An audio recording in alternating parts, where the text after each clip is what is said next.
ಶ್ರಾವಣ ಮಾಸದ ಹುಣ್ಣಿಮೆಯ ದಿನವನ್ನ ಅತ್ಯಂತ ವಿಶೇಷ ದಿನ ಅಂತ ನಾವುಗಳು ಕರಿತೇವೆ. ಯಾಕೆಂದ್ರೆ ಆ ದಿವಸ ರಾಖಿ ಕಟ್ಟುವಂತಹ ದಿನ. ಸಹೋದರ ಸಹೋದರಿಯರ ಭ್ರಾತೃತ್ವವನ್ನ ಬೆಸೆಯುವಂತಹ ದಿನ. ಅದಕ್ಕೆ ನಾವುಗಳು ರಾಖಿ ಹಬ್ಬ ಅಂತ ಕೂಡ ಕರಿತೇವೆ. ರಕ್ಷಾ ಪದವೇ ರಾಖಿಯಾಗಿದೆ. ಇದು ಐತಿಹಾಸಿಕ ಕಾರ್ಯ ಮಾತ್ರವಲ್ಲ, ಇದಕ್ಕೆ ಪೌರಾಣಿಕ ಹಿನ್ನೆಲೆಯೂ ಕೂಡ ಇದೆ. ಅಲ್ಲಿಂದ ಆರಂಭಗೊಂಡಿರುವಂತಹ ಈ ರಾಖಿ ಹಬ್ಬ ಹೀಗೆ ಮುಂದುವರೆದುಕೊಂಡು ಬಂದಿದೆ. ಇದನ್ನ ರಕ್ಷಾ ಬಂಧನ ಅಂತ ಕೂಡ ನಾವು ಕರಿತೇವೆ. ಇದು ಪ್ರಸಿದ್ಧಿ ಪಡೆದಿರುವುದು ಭ್ರಾತೃತ್ವದ ದ್ಯೋತಕವಾಗಿದೆ. ಇದು ಯಾಕೆ ಬಂತು ಮತ್ತು ಹೇಗೆ ಬಂತು ಅನ್ನೋದಕ್ಕೆ ಪುರಾಣದ ಕಥೆಗಳು ಇವೆ. ಒಮ್ಮೆ ಬಲಿಷ್ಠನಾಗಿದ್ದ ರಾಕ್ಷಸರ ರಾಜನಾದ ಬಲಿಗೆ ಭಗವಾನ್ ವಿಷ್ಣು ವರವನ್ನ ನೀಡಿದ. ಅದು ಅವನನ್ನು ಅಜೇಯನನ್ನಾಗಿ ಮಾಡಿತು. ಯಾರೂ ಸೋಲಿಸದಂತಹ ಮಹತ್ವವುಳ್ಳ ವರವಾಯಿತು. ವಿಷ್ಣು ವರವನ್ನು ಕೊಟ್ಟರೂ ಭಯವಾಗಿದ್ದು ಮಾತ್ರ ಲಕ್ಷ್ಮೀದೇವಿಗೆ. ವಿಷ್ಣುವಿನ ಪತ್ನಿಯಾದ ಲಕ್ಷ್ಮೀದೇವಿಯು ತನ್ನ ಪತಿಯನ್ನ ಮತ್ತು ಬ್ರಹ್ಮಾಂಡವನ್ನು ಬಲಿಯಿಂದ ರಕ್ಷಿಸಲು ಉಪಾಯವನ್ನು ಮಾಡ್ತಾಳೆ.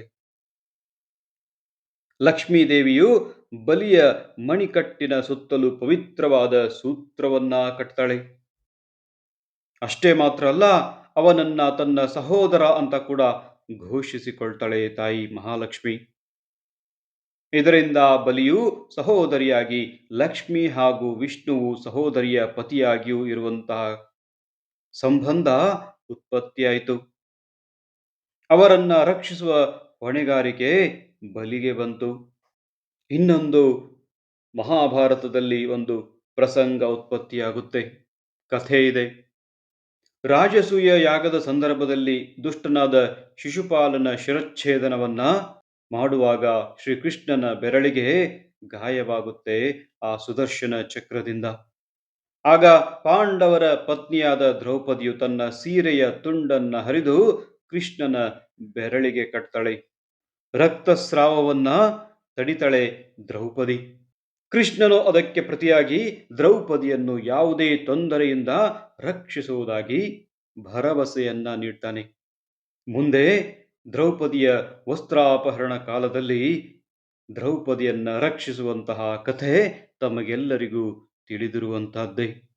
ಮತ್ತೊಂದು ಘಟನೆಯಲ್ಲಿ ಚಿತ್ತೂರಿನ ರಾಣಿ ಕರ್ಣಾವತಿಯು ಗಂಡನನ್ನ ಕಳೆದುಕೊಂಡು ವೈಧವ್ಯದ ಜೀವನವನ್ನು ನಡೆಸ್ತಾ ಇದ್ಲು.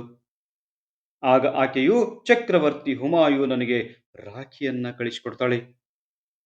ಇದಕ್ಕೆ ಕಾರಣ ಚಕ್ರವರ್ತಿ ಬಹದ್ದೂರ್ ಶಾನು ಈಕೆಯ ರಾಜ್ಯದ ಮೇಲೆ ದಂಡೆತ್ತಿ ಬರುವ ನಿರ್ಧಾರಕ್ಕೆ ಬಂದಿದ್ದ.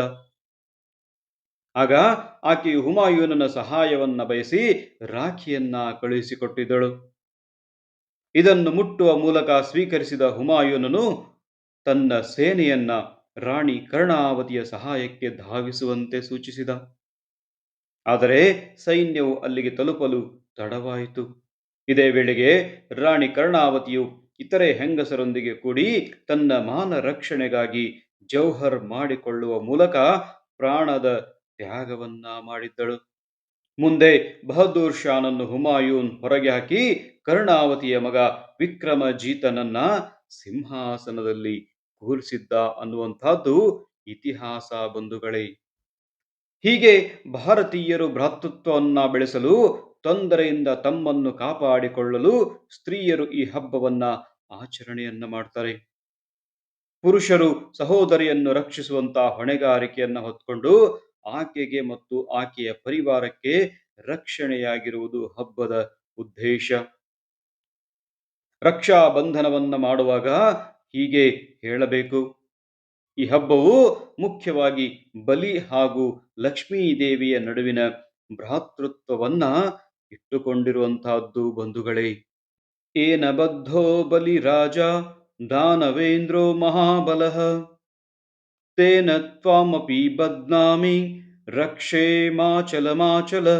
ಅರ್ಥಾತ್ ಮಹಾಬಲಿ ಮತ್ತು ದಾನವೇಂದ್ರನಾದ ಬಲಿರಾಜನು ಯಾವುದರಿಂದ ಬದ್ಧನಾದನೋ ಆ ರಾಖಿಯಿಂದ ನಾನು ನಿನ್ನನ್ನ ಕಟ್ಟುತ್ತೇನೆ.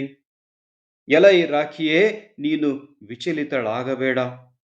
ಸಹೋದರಿಯು ಸಹೋದರನ ಕಲ್ಯಾಣಕ್ಕಾಗಿ ಮತ್ತು ಸಹೋದರನು ಸಹೋದರಿಯ ರಕ್ಷಣೆಗಾಗಿ ಪ್ರಾರ್ಥನೆಯನ್ನ ಮಾಡುವುದರೊಂದಿಗೆ ಇಬ್ಬರು ರಾಷ್ಟ್ರ ಮತ್ತು ಧರ್ಮ ರಕ್ಷಣೆಗಾಗಿ ನಮ್ಮಿಂದ ಪ್ರಯತ್ನವಾಗಲಿ ಎಂದು ಈಶ್ವರನಲ್ಲಿ ಪ್ರಾರ್ಥನೆಯನ್ನ ಮಾಡಿಕೊಳ್ಬೇಕು ಬಂಧುಗಳೇ.